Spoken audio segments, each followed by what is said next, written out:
Halo sahabat anti nyangkut Clubhouse, balik lagi bersama saya Fatih, still in the house di sini ya. Oke, jadi pada video kali ini kita akan ngebahas topik yang sangat penting di sini guys ya, sejalan dengan video yang kita bahas kemarin, yaitu alasan jangan pernah beli token SLP.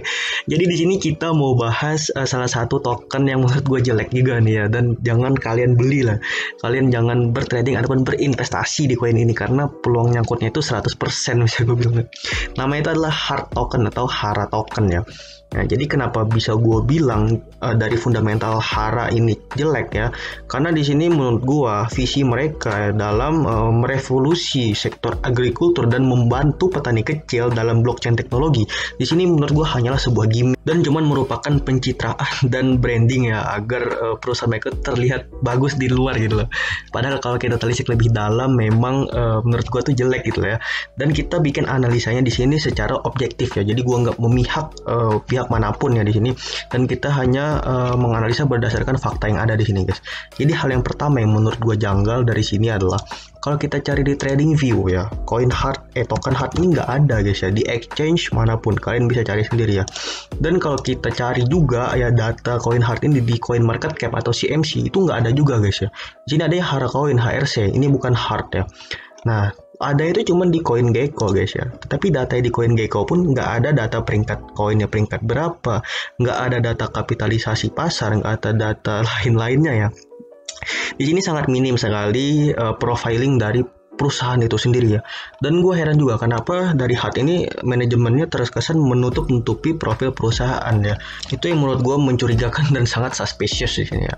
Dan kalau kita lihat chartnya sendiri di sini memang dari Hara ini udah ngedam parah banget guys ya. 77% ya, walaupun Bitcoin kemarin ngepam gitu loh. Ngepamnya gila-gilaan ya Bitcoin kemarin beserta altcoin yang lain. Dan dia tuh cuman timbul reaksi pam cuman 13% kenaikannya di sini ya.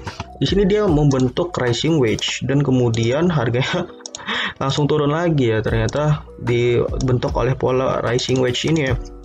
Dan memang tembus dari support kuatnya di sini yang berada di 135 dan hari ini ada di harga 113. Jadi harga memang benar-benar longsor guys ya. Nggak ada reaksi pasar apapun yang terjadi di hard ini ya. Karena memang gua rasa orang-orang udah nggak mandang koin hard ini koin bagus ya. Memang merupakan koin gorengan guys ya. Dan juga mungkin kalian ada yang bertanya, bang ini gua di harga all time high 487 bisa kejemput nggak?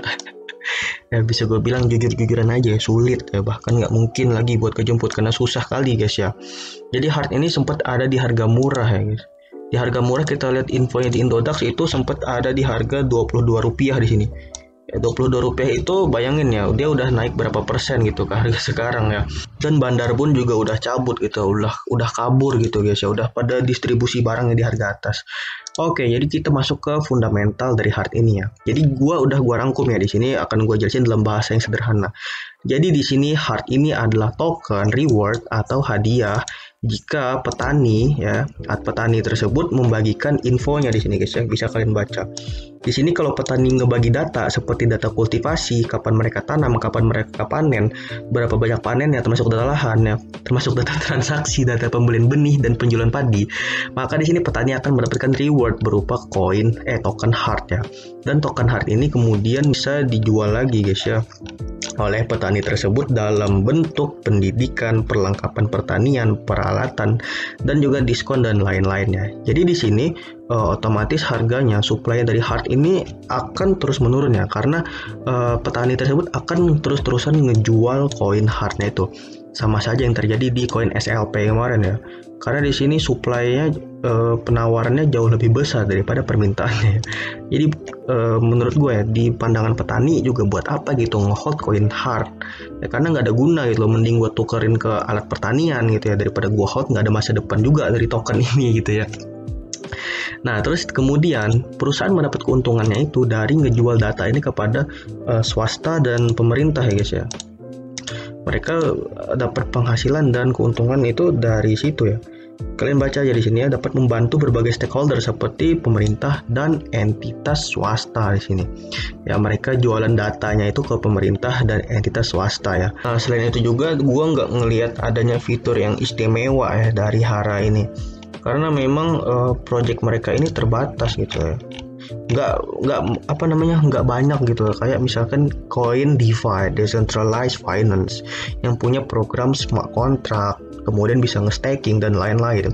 Ya at least kalau hari ini punya fitur staking aja ya. Staking dalam artian kalau orang nge-hold dia bakal dapat bunga gitu, yang dapat membuat asetnya bertumbuh ya.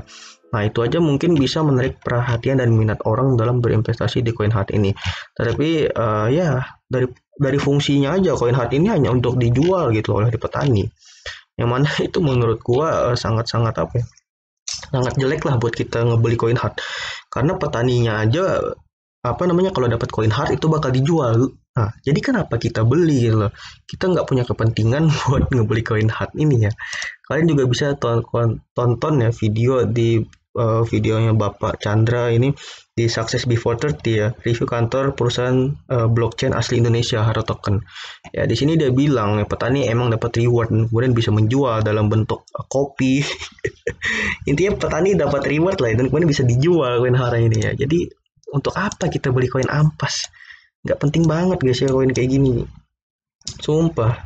Buat kalian yang lagi ngehold ya, menurut gue terserah kalian mau ngehold apa enggak ya. Tapi kalau gue sendiri sih bakal gue cut loss ya. Karena emang ya parah banget gitu guys ya. Nah, jadi mungkin itu aja yang bisa gue sampaikan dari HEART ini. Menurut kalian bagaimana? Silahkan komen di kolom komentar di bawah. Oke guys, see you in the next video.